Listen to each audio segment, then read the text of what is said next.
Chapter 6, Bye-bye, Mr. Fine. The next day, Georgia held science teacher Mr. Fine knocked on Mr. Crump's door. What do you want? Barked Mr. Crump. I've come to resign, said Mr. Fine. I just can't take it anymore. Now hold on, Bob, said Mr. Crump. Being a teacher's hard work. You can't just quit your job when things aren't. You don't understand, said Mr. Fine. I think I'm cracking up. What do you mean? Asked Mr. Crump. Well, said Mr. Fine, it all started a few months ago when I had this dream that I got eaten up by a talking toilet. Then I started hearing cats and dogs meowing and growling in the classroom. Then I imagined that the school got flooded with sticky green goo. And just yesterday, I thought I saw a group of abominable snowmen chasing two boys down the hallway. Now, wait just a minute, Morty, said Mr. Crump. All that can be explained. And just a few days ago, said Mr. Fine, I thought I saw a big fat bald guy in his underwear fly out the window. Holy cow, said Mr. Crump. You are crazy.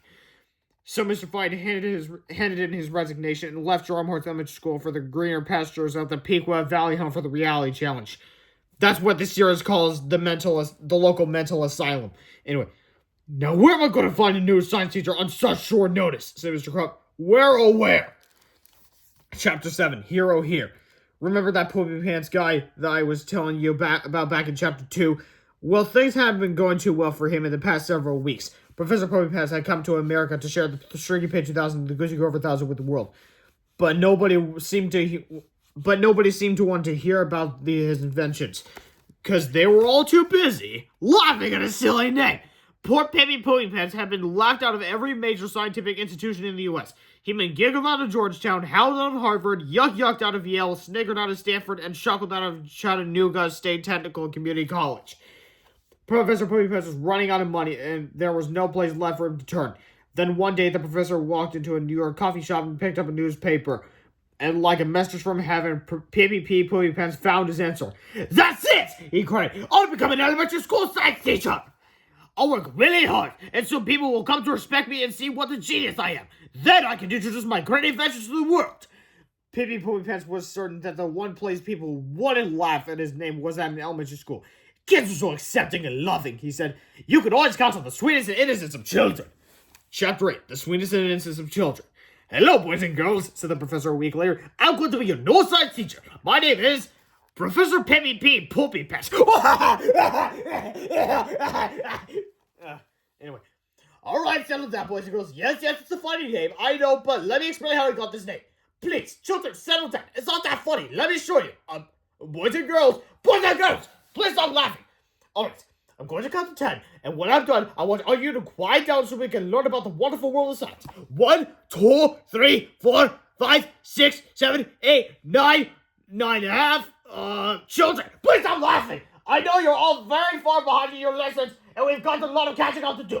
Boys and girls, stop it. I'm not going to tell you again. It's not funny. There's no reason at all for you to be laughing at my name. I'm sure we all have funny names if you think about it. Stop right now. Okay, boys and girls, I'll just wait until you all settle down. I can wait. A week later, things hadn't gone any better. Professor Poopy Pants was really beginning to get angry. How am I going to get through to these children? He asked himself. Hey, I've got it. I'll create a wonderful new invention. Chapter 9, The Gerbil Jogger 2000. The next morning, Professor Poopy Pants came to school with an odd-looking miniature robot. Look, children, he said, I've created a new invention using the principles of science. I'll call it the Gerbil Jogger 2000. The children stopped laughing for a moment and looked with interest at Professor Poopy Pants' new invention. You see, children, said the professor, some people like to jog, and their pets like to jog along beside them. That's fine if you have a dog or a cat. But what if you have a pet gerbil? It used to be a big problem, but not anymore.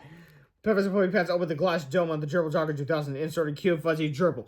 The gerbil pushed his tiny legs against the simple controls, and suddenly the machine came to life. In no time at all, the gerbil was jogging around the classroom in its robot suit. The children were delighted. Wow, said Connor Mancini. Science is cool. All the other children agreed. And also, hey, this guy has my first name, but different last name. This is wonderful, thought Professor Poopy Pants. I've reached them. Now I can teach them. Excuse me, said George to the professor. What's your middle name? My middle name, said the professor proudly, is Pee-Pee. Why'd you ask? At that point, the children picked up where they had left off, laughing at Professor Pee-Pee Poopy Pants' ridiculous name. The professor began to shake with anger. Tiny veins in his forehead started growing. His face turned bright red. I can't take much more of this, the fierce professor said through clenched teeth. I think I might blow fuse and just one more thing happens. Chapter 10, Just One More Thing. Soon afterward, in a reading class, the children all heard the story of the Pied Piper of Hamelin. You know, said George. That story gives me an idea. So George and Hal began working on the newest comic book, Counter Underpants and the Pied Pooper Pequa. That afternoon, they snuck into the office and ran off copies of their new adventure to sell on the playground. And everything would have been just fine if one of the third graders had left his copy lying around in the hallway.